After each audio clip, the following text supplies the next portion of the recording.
7 things that undermine your vitamin D. This video is for women over 40. That's who I talk to, but obviously this information is going to benefit others. So as you're listening, women over 40 that are mothers and grandmothers and wives and so forth, and you can share this with the people that you love.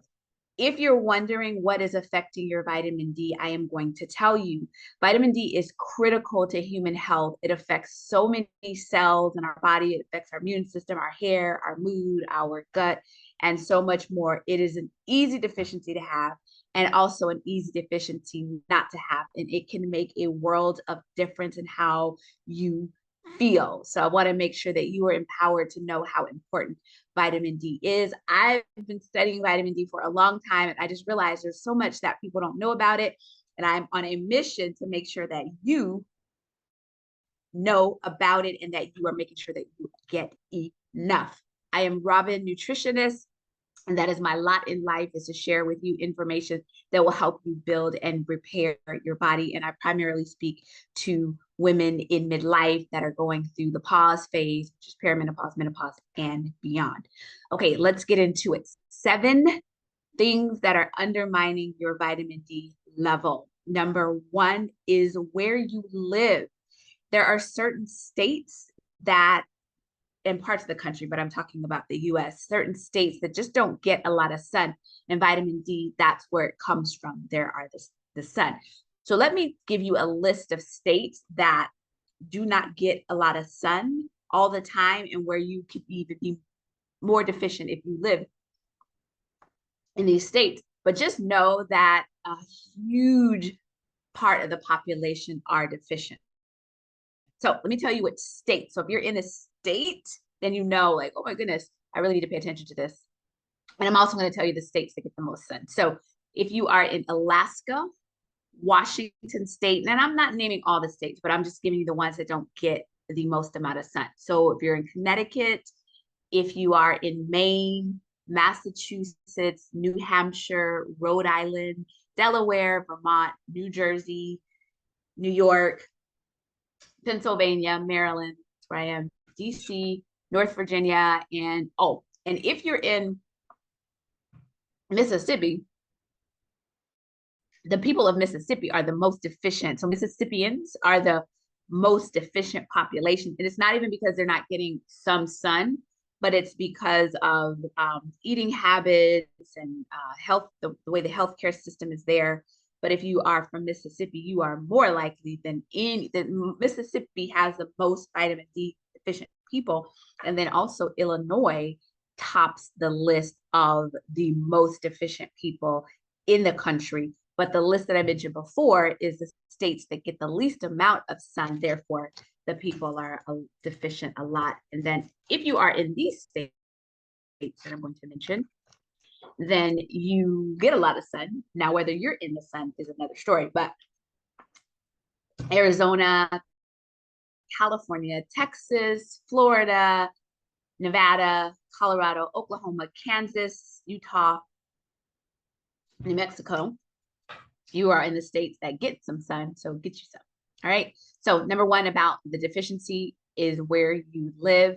Number 2 is air pollution. So if you're living in a big city, the air pollution blocks the UV rays from getting to your skin. So look at where you live and the amount of pollution.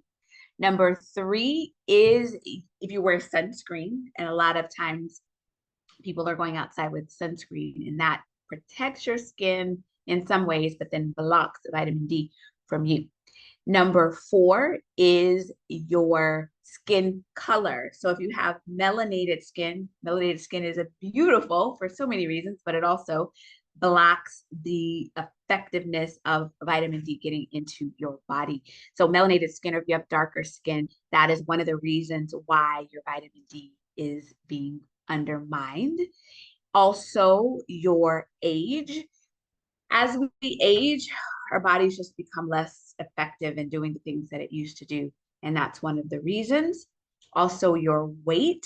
So even though vitamin D stores in fat, that's good, but being overweight then makes it less available to the other parts of your body that need it, i.e. your cells. So where am I? I said, I got to go through my list. I said, where you live, sunscreen, pollution, your skin color, your weight, your age, and your gut health. So if you have gut issues, digestive issues, it's going to affect how you absorb the D and how then it gets to the other parts of your body. So here's what you can do about it. First of all, vitamin D, as you know, it comes in the sun. So if you're not in a state that is where sun is available, also, if even if you're in sunny California, but you're inside most of the time, if you're an office worker, that's going to, and I didn't mention that, but that's going to undermine your levels if you're inside. What you can do about it is go outside and get sun when it's available, 15 minutes a day. The darker your skin, the more you need. So that's where it gets that's where you get it from primarily. But for the fact that we don't get it. So the other thing is supplementation. And you might say, well, what about food? You can get vitamin D from eggs, you can get it from mushrooms and salmon, but it's not really enough to move the needle. Vitamin D is one of those vitamins that's really a hormone, but it's one of those that it doesn't, you just don't get it adequately from food. Some of the other vitamins that we need, we can, but vitamin D is from the sun. And then the second way to get it, and for some, it's the first way to get it, is through supplementation.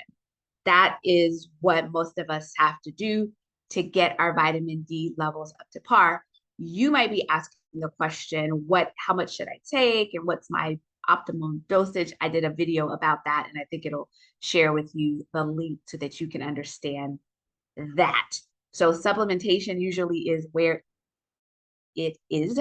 And there are so many supplements out there.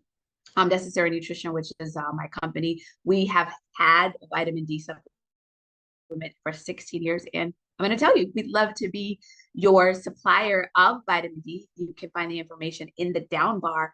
When you are a customer of vitamin D, you're not just buying a product. We take care of you in so many ways. I am a nutritionist. And so when you are a customer of Necessary Nutrition, I am your nutritionist on demand, where you can reach out and ask me questions, and then we will invite you to programming that is specially curated for women in midlife. So it's a whole ecosystem that we have here at Necessary Nutrition, and we'd love to be of service to you in that way. All right, I think I've said everything. If you have any questions, let me know. Make comments down there. Share this video, especially when you know people in the states that I mentioned. Like, share, subscribe. That's what I have to say when I'm on YouTube. That's the YouTube verbiage. And again, we'd love to be your supplier of vitamin D3 plus K2.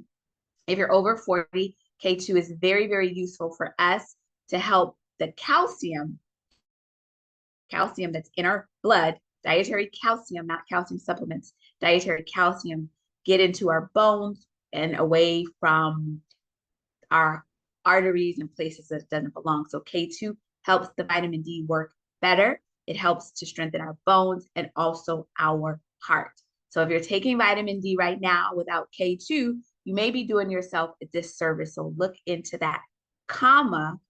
If you are on any blood thinning medication, you have kidney disease, or you're on dialysis, then the K2 is not recommended because it can interfere with that.